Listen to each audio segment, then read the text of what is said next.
Middle schoolers often find themselves in limbo, right? They're in this not quite adults, but they're not quite children. And they're often faced with very adult situations in the middle school setting, but they don't necessarily have resources or the abilities to know how to really cope or deal with a lot of those stresses that they have.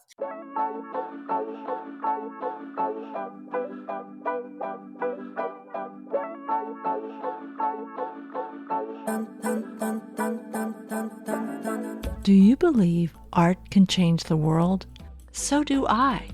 On this show, we meet artists whose work is doing just that. Welcome to Art Heals All Wounds. I'm your host, Pam Uzel.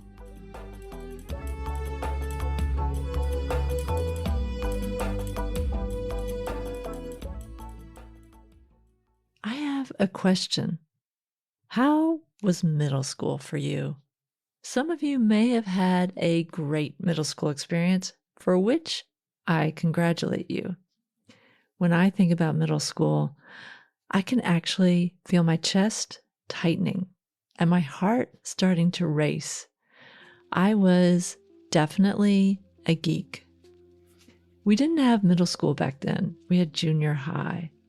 It was a time of braces and pimples and badly applied makeup. I was very lucky.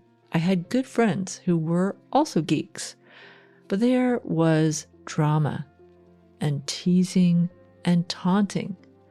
Each day felt like a battle, then getting up to do it all over again the next day. And not just for me, I'm sure. I think I can safely say it felt like that for a lot of people. Imagine if there was something that could make that experience easier for kids. My guest today, Amanda Bush, has imagined that. Amanda is a yoga practitioner in residence with arts and medicine at Shands UF Health in Gainesville, Florida. She's another person I met at the Arts and Health Intensive last year. Her idea is to include yoga and mindfulness for middle school students. Besides my own experience of those school years, I have two daughters who've gone through middle school. After listening to Amanda describe her vision, I thought, wow, wouldn't that be amazing? On this episode, Amanda and I explore her idea further and grapple with the challenges in U.S. schools, poor funding, overburdened and underpaid teachers. But the benefits of a program like this in middle school feel so easy to imagine. I wish that my daughters had had a program like this, and I wish I had too.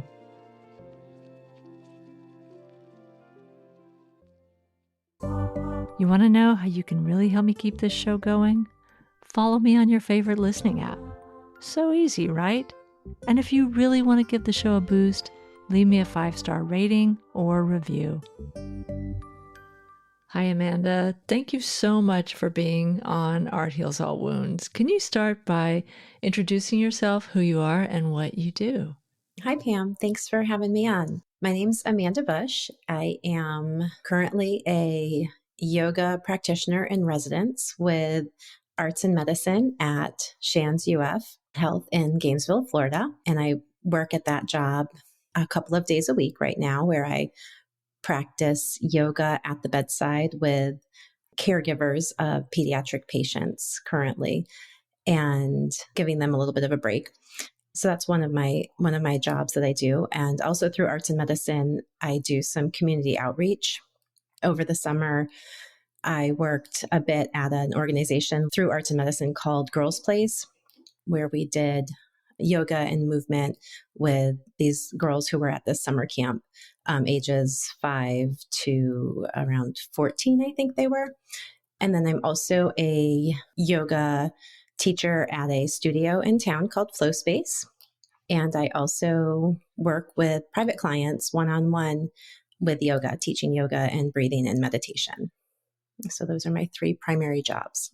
So it's interesting. We met at the Arts and Medicine Intensive this past May, Mhm. and I did not know that you actually were also a practitioner there. Oh, yeah. Yeah. I don't know if you remember I think it was on the first day in person, we were working with Molly, and then we also were working with Tammy Bernard. Well, Tammy wasn't actually there. Wasn't able to be there. So she joined via video that she had made. And so Tammy has been my mentor through arts and Okay. medicine. Hmm. Okay. Well, that seems like such a lovely place to work. I really, really have loved everyone that I've met who works there.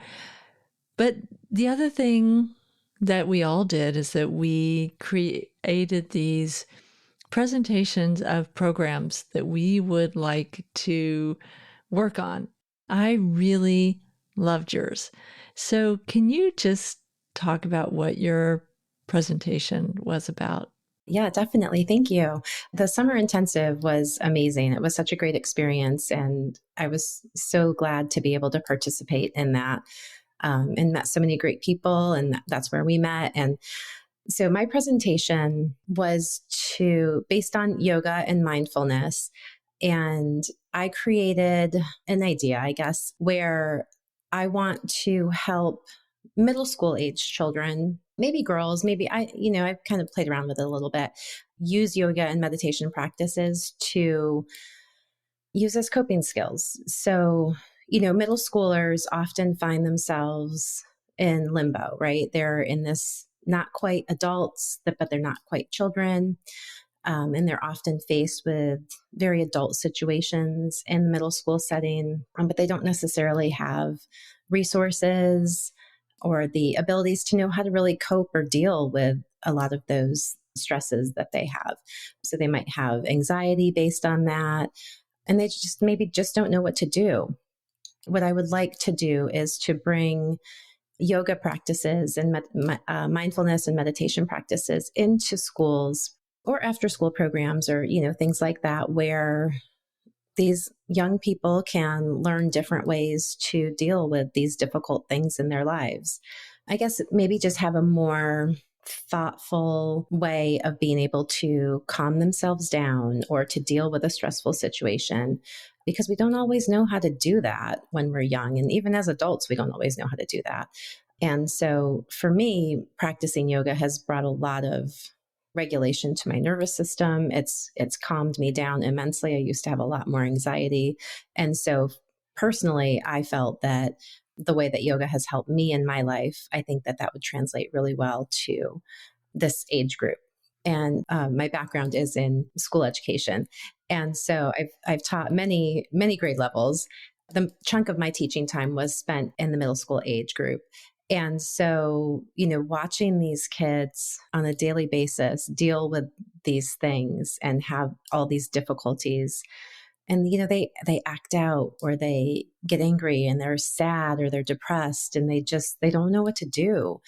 And school counselors are at max capacity most of the time. And they don't have time during the day always to see all of the kids who need assistance. And there's hundreds of kids in a school and maybe two counselors who are available. And with the state of education the way it is right now, especially in Florida, counselors are not even, those positions aren't even always filled. So I just think that it's important for kids to have some kind of other way of dealing with things. Yeah, and I would really push for it being part of the school day. When you get into after school, it's going to automatically peel away a lot of kids who have other extracurricular or who have obligations at home or something like that. And I really think also from a mind shift perspective, not of the kids, but of just all of us as a society, having it be part of the school day would be really important, as opposed to it being just like an extra maybe.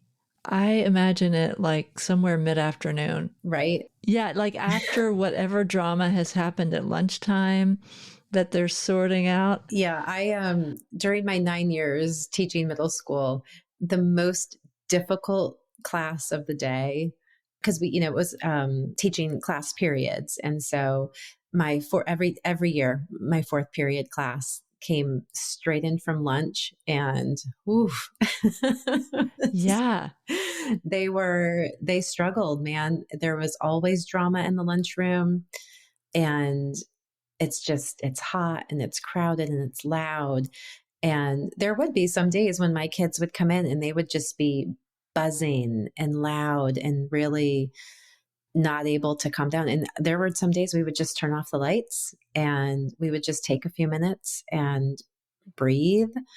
I wasn't doing yoga with them at that point, but we would do some breathing exercises, or, just put your head down and just take a few minutes to just close your eyes and reset, relax, because coming in from all of that drama is really difficult. But I agree with you that fitting that into the school day would be ideal.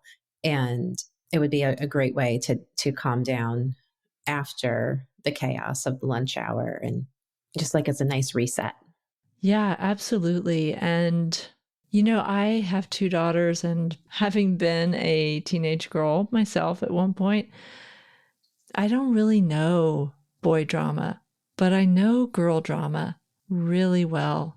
And it can be so painful, especially if even as an adult looking in on some of the drama that my daughters went through, it can be so painful from the outside looking in.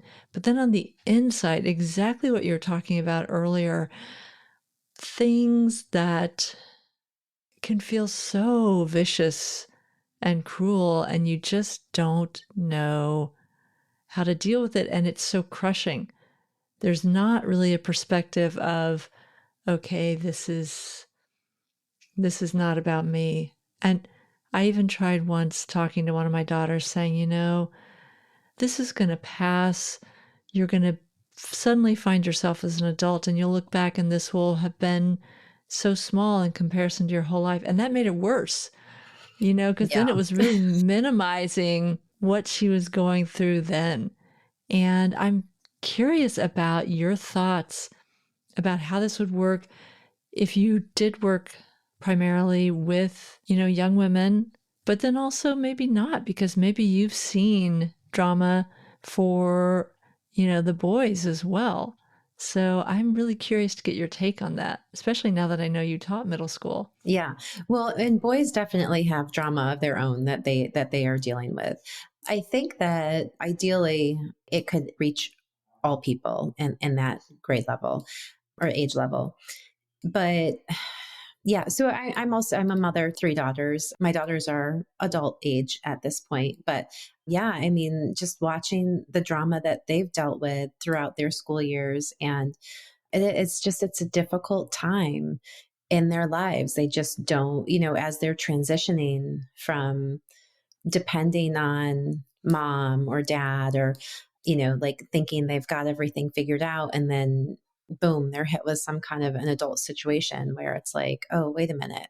Now there's, decisions that have to be made that mom can't make for me, or that they want to do on their own because they are becoming adults. And there's a lot of stress that's involved with that. And so I've watched my own kids, and also the middle school students that I have taught, I've watched them go through these situations and just kind of are flailing. They don't know what to do. They really have no idea. And I've seen anxiety attacks happen at school where they just, I've had students who just, are crying uncontrollably and they just don't know how to cope with what's going on. And so having, just a few strategies. And when you're practicing yoga, the idea is that it's this mindful movement where you're connecting your breath and your body.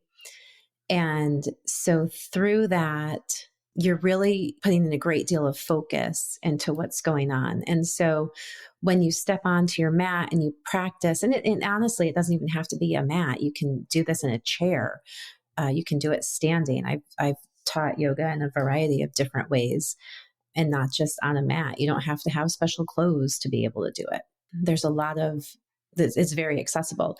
But when you begin settling your body into this practice and intentionally breathing and intentionally moving your body in some way that's going to, that it has this effect where you just, it just brings this calming effect over your body. And it's not, is the pose perfect, or am I doing everything exactly right? It's, am I present in my own body? And when you start to practice that regularly over time, it has an effect on your entire well-being. It's a really life-changing practice that can provide an outlet, for these stressful situations. And so if you've been practicing yoga, let's say for 3 months, and then you're hit with a stressful situation, you might be able to walk into that and deal with it in a different way. Your body is going to be potentially calmer. Your mind is going to slow down and think rather than just react, because you can utilize some of those breathing and focus strategies that are used during yoga. I'm glad you're reminding me of that body-mind connection, because it is true that we're built for fight or flight. I've also heard fight, flight, and freeze, those three. And sometimes the situation we're in fact, often in modern times that we're living in, none of those responses really will work. And, trying to figure out, like, having the ability to be present in your body and then maybe take a step towards something that is not one of those three, ingrained reactions would be incredibly helpful for all of us, but especially if you're in a place of heightened drama, which I think middle school and high school as well are places of heightened drama. For sure. Yeah. I used to be an incredibly anxious person. I've been practicing yoga for a long time, almost around 20 years. But in the last 3 or 4 years, I got really intentional about it. And also with meditation. I was never really consistent with meditation, but I really just started studying a lot more and practicing a lot more consistently with both yoga and meditation. And I guess it was probably about 3.5 years now. And I used to take medication for anxiety, and I don't take medication for anxiety anymore, because I have, through my yoga practice, I have been able to kind of reverse that fight, flight, freeze reaction that I had. I used to be a very reactionary person, and now I'm presented with some difficult challenge, and I pause, and I think about it. And I also think, well, there's, why am I getting worked up about this? Because making myself upset or, anxious or worrying, beyond worry isn't going to help anything. It's just really going to make it worse. And my ability to be able to do that has come from my yoga practice, and just knowing that I'm in control in what's going on inside of my body.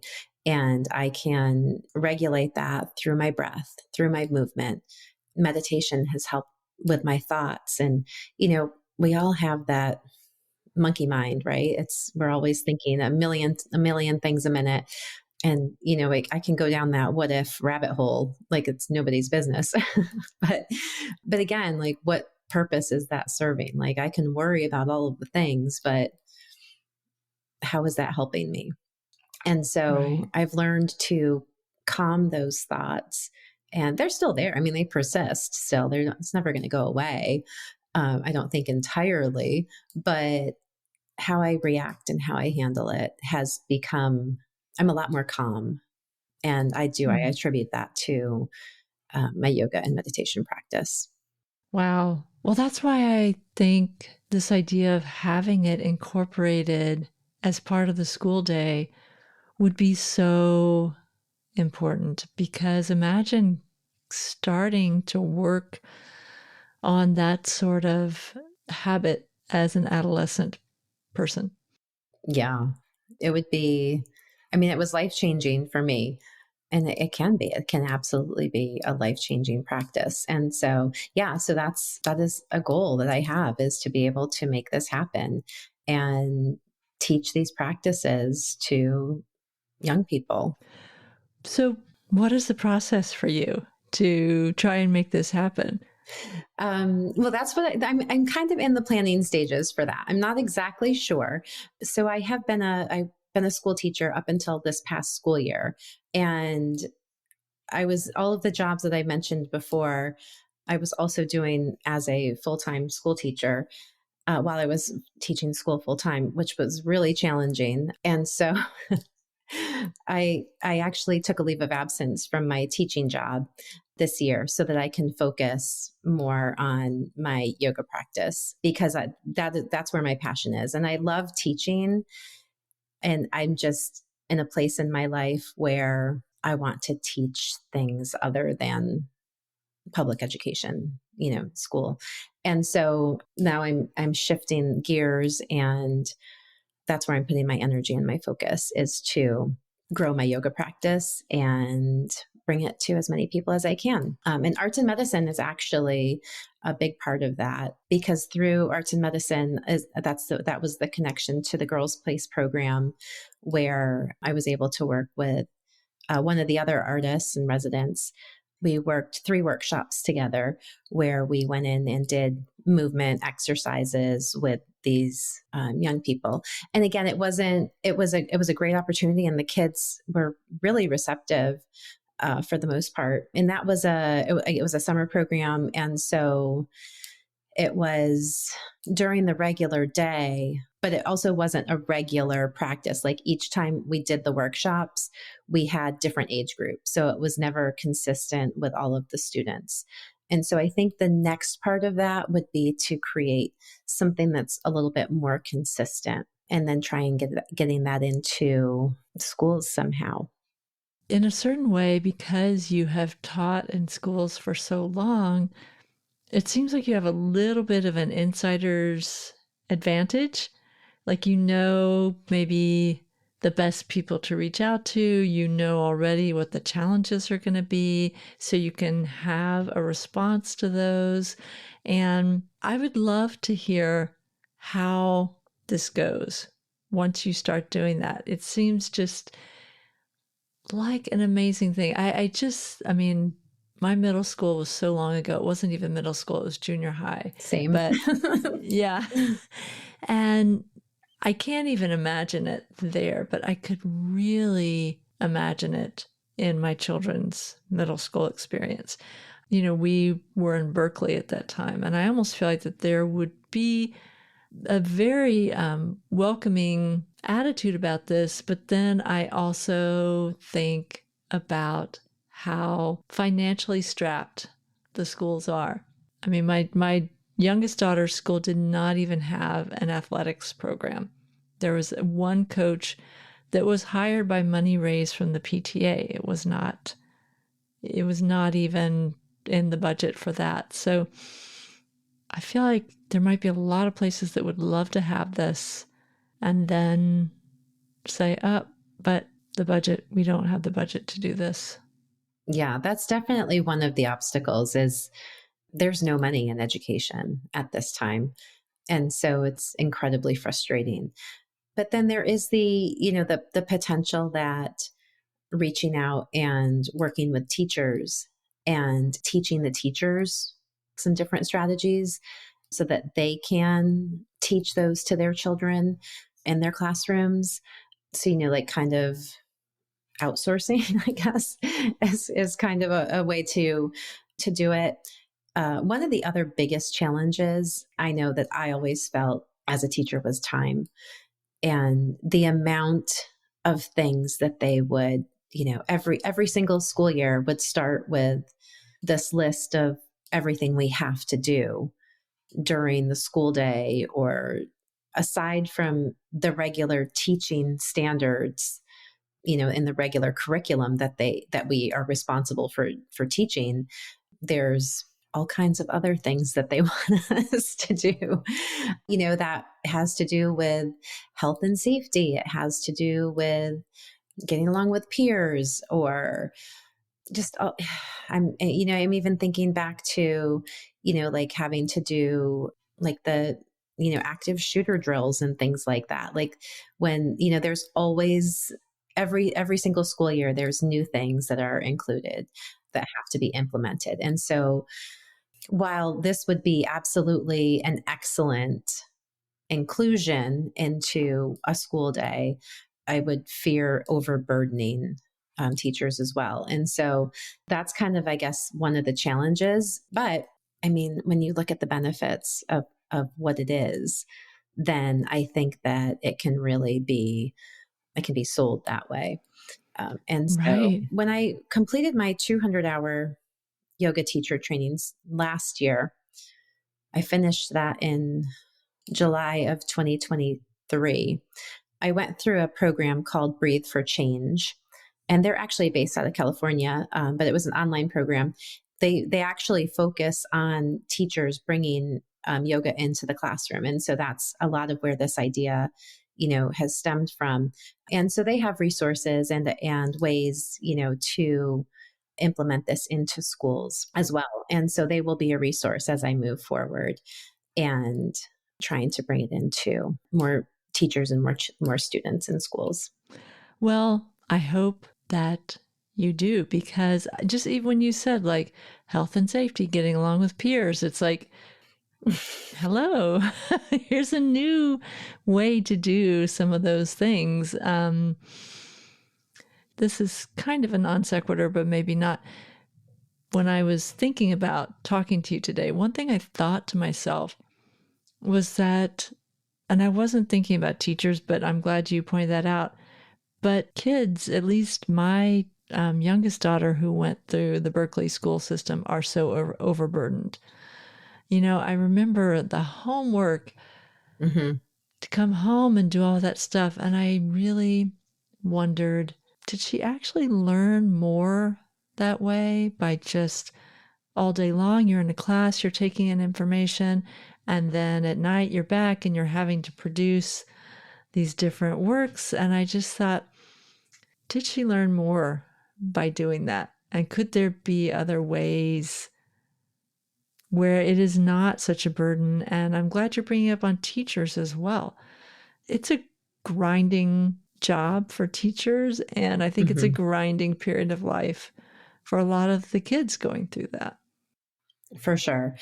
Teacher burnout is real. I mean, that's why it's part of why I left and took my leave of absence and changing my focus. And yeah, it's just it's a difficult profession. Teachers are underappreciated and underpaid in most cases. Yeah. And the amount of, when you think about it, they are educating that's their job, is to produce these young people, and teach them and create these smart, productive citizens who are going to be taking care of us and leading our world in, Yeah. in the next generations. It And should be one of the highest paid jobs. I think, minimum six figures to do that job. And I'm not saying that as a joke. I think really exactly to your point, we are a country that say we care about kids so much, but our money does not. Our money does not say that at all, where we put our money. And yeah, it's such a hard job for teachers. So I would love if people would like to point them in some direction to at least follow you, so that if anything develops in this, you might share that or something. So where can people find you, Amanda? I am, I have a website. It's elevatedyogaandwellness.com. And I am on Instagram at elevated yoga and wellness, and also amanda.elevated.yoga. Those are both on Instagram. And you can follow me there to keep up with the progress of what's going on and see all the other yoga happenings. Yeah. Well, thank you. I'm going to be following, and I'm so glad that you came on the show to talk about this idea. I am 100% for it. It seems like a no-brainer. So I really am rooting for you that this happens. Thank you. Yeah, it's an uphill battle for sure, but I think that it's a worthy fight, and I will continue, working on it. Thank you so much for your support. You're listening to Art Heals All Wounds.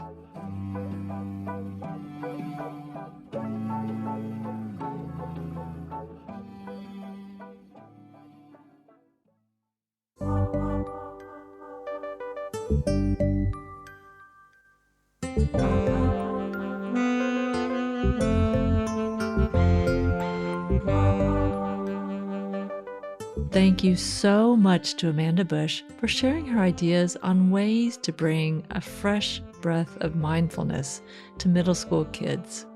I'll share Amanda's website in the show notes so that you can learn more about her work. I'd love for you to keep in touch. I'm not on social media too much anymore, but you can always reach me through my website, arthealsallwoundspodcast.com. Thanks for listening. The music you've heard in this podcast is by Ketsa and Lobo Loco. This podcast was edited by Eva Hristova.